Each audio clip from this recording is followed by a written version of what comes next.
Everyone, एम्यूज़ music star academy में आप सभी का स्वागत है। आज हम इस वीडियो में डिस्कस करने वाले हैं नाट्य शास्त्र के 36 अध्याय। ये हमारे छोटे मोटे जो एग्ज़ाम्स होते हैं उसके लिए नहीं है, कॉलेज लेवल का जो एग्ज़ाम होता है उससे रिलेटेड क्वेश्चन है, उससे रिलेटेड है। वैसे उसमें एनवीएस वगैरह में भी पूछा जा सकता है। पहला क्या है नाट्य, दूसरा है नाट्य मंडप, तीसरा है रंग पूजा, चौथा है तांडव, पाँचवा है पूर्व रंग, छठा है रस, सातवां है भाव, आठवां है उपांग, 9 है अंग और 10वां है चारी विधान। अब इसमें से इंपॉर्टेंट क्वेश्चन कौन सा है जो कि एनवीएस वगैरह में पूछा जाता है? सबसे पहला तो नाट्य, ये इंपॉर्टेंट है। छठा है रस और भाव। कई बार हमारे से क्वेश्चन पूछा जाता है कि रस की जानकारी जो है हमें किस अध्याय में मिलती है। भरत के नाट्य शास्त्र में जो रस उसने कितने माने हैं, उन्होंने 8 रस माने हैं।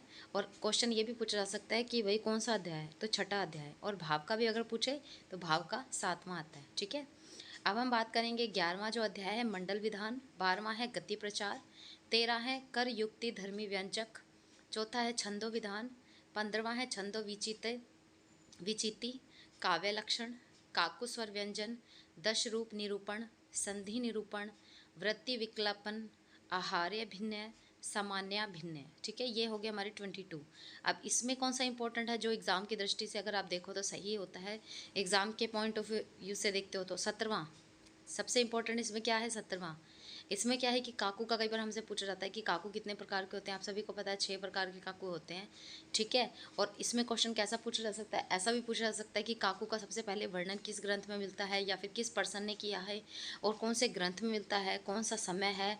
ठीक है, प्राचीन काल माना जाता है और काकू का वर्णन हमें 17वें अध्याय में मिलता है। ये क्वेश्चन हमारे साथ आप ये देखोगे बहुत बार पूछा भी गया है कि काकू का वर्णन है कौन से अध्याय में मिलता है, तो 17वां अध्याय काकू का आता है। और क्वेश्चन इसका दूसरा क्या बनता है काकू से रिलेटेड कि इसके कितने प्रकार के काकू माने हैं, 6 प्रकार के माने हैं। यंत्र काकू है, देश काकू है, ठीक है, काफ़ी सारे हैं। अन्य राग काकू है, काफ़ी सारी चीज़ें आ जाती हैं इसके अंदर काकू के अंतर्गत।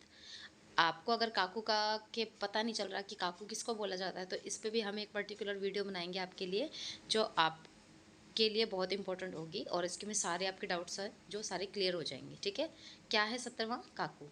नेक्स्ट हम बात करते हैं 23वां अध्याय जो आता है नेपथ्य आता है, 24वां आता है पुंसत्रुपचार, 15वां आता है चित्राभिनय, 26 पे आता है विकृति विकल्प, 27 पे आता है सिद्धि व्यंजक, 28 पे आता है जाति विकल्प, 29 पे आता है ततातोद विधान, 30 पे आता है सुशिरातोध्याय लक्षणम, 31 पे आता है ताल और 32 पे आता है गुण दोष विचार। अब देखो इसमें काफ़ी सारे इंपॉर्टेंट है। सबसे पहले अगर हम देखें तो 28वां अध्याय जाति का है। हमें सभी को पता है कि भरत ने कितनी जातियाँ मानी हैं, 18 जातियाँ मानी हैं, षडज ग्राम की और मध्यम ग्राम की मिला के। ठीक है, टोटल जातियाँ कितनी मानी हैं, षडज ग्राम की अगर हम देखें तो 7 आती हैं और मध्यम ग्राम की अगर हम जातियों की बात करते हैं तो कितनी आती है, 11 आती हैं। ठीक है, षडज ग्राम और मध्य ग्राम से रिलेटेड अगर हम जाति के बारे में ये हमसे कुछ पूछता है कि जाति के बारे में हमें जानकारी कौन से अध्याय से मिलती है, शायद आपके लिए ये क्वेश्चन नया हो सकता है कि आपको शायद ना पता हो कि जाति के बारे में किसने बताया, तो 28वां अध्याय जो है जाति से रिलेटेड है। ठीक है, उसके बाद हमें पता है सबसे इंपॉर्टेंट तत्वाध्याय वगैरह का पूछा जाता है कि तत्वाध्याय की जानकारी हमें कौन से अध्याय से मिलती है, तो 29वें अध्याय से मिलती है। ठीक है, तत् के बारे में किससे मिलती है, 29। और सुशीरवाद्य सबसे इंपॉर्टेंट है सुशीरवाद्य। ठीक है, सुशीरवाद्य की हमें किससे मिलती है, 30वें अध्याय से। ठीक है, और 31वां ताल से रिलेटेड आ जाता है, ताल की क्रिया आ जाती है उसमें। ठीक है, सशब्द क्रिया होती है, जैसे निशब्द क्रिया होती है।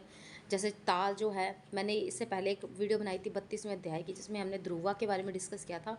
ध्रुवा के बारे में अगर हम देखें तो उसमें एक क्वेश्चन मेरे से छूट गया था जिसमें मुझे आपको ये बताना था कि ध्रुवा में जो ताल यूज़ होती है वो चतस्त्र और तिस्त्र यूज़ होती है। ठीक है, तो आप ये थोड़ा सा ध्यान रख लेना, कई बार क्वेश्चन अगर डीपली एग्जामिनर पूछता है तो वो ये पूछ सकता है आपसे कि कौन सी ताल यूज़ होती है।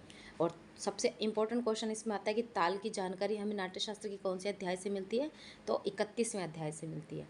और इसमें सुशीर और तत्वाध्याय को सबसे इम्पोर्टेंट है ये सुशीर वाद्य है। कौन कौन से इन्होंने बताए हैं, अवनद वाद्य जैसे दरदुर इन्होंने लिया है, कई बार दरदुर पूछ जाता है कि कौन सा वाद्य है दरदुर, तो दरदुर अवनद वाद्य आता है। तत्वाद्य आपको पता ही है, इनकी जो वीणा थी, भरत की कौन सी वीणा मानी जाती है, चित्रा वीणा। ठीक है, चित्रा वीणा का इन्होंने, चित्रा वीणा के लिए प्रसिद्ध हैं। ठीक है, ओके, आई होप कि आपको ये इतना समझ में आया होगा। अब हम बात करते हैं इसका जो नेक्स्ट अध्याय है, मैंने उसमें 32वां जो अध्याय है उसमें मैंने टोटल अध्याय 33 बोल दिए हैं बाय मिस्टेक, प्लीज़ आप उसको करेक्ट कर लेना, 36 अध्याय होते हैं। ठीक है, अगला जो 33वां अध्याय आता है हमारा प्रकृति, चौथा आता है नाट्यशास्त्र, 35 आता है भूमिका विकल्प, 36 आता है भू तत्व कथन। ज़रूरी नहीं है कि नाट्यशास्त्र जो बारे में जानकारी हमें मिलती है उसमें सारा म्यूज़िक का ही है, ऐसा कुछ नहीं है। सिर्फ 28 से 33 तक है। आप ये समझोगे कि नाट्यशास्त्र ऐसा अध्याय है जिसमें हमें हर सब्जेक्ट की जानकारी मिलती है। ऐसा कुछ नहीं कि सिर्फ म्यूज़िक का मिलता है, पूरा डीपली अगर और कोई सब्जेक्ट का पर्सन भी इसको पढ़ता है तो ये उसके लिए भी इम्पोर्टेंट है। Thank you so much. अगर आपको ये वीडियो अच्छी लगी है तो प्लीज़ इसको लाइक करना, and thank you so much for watch my video.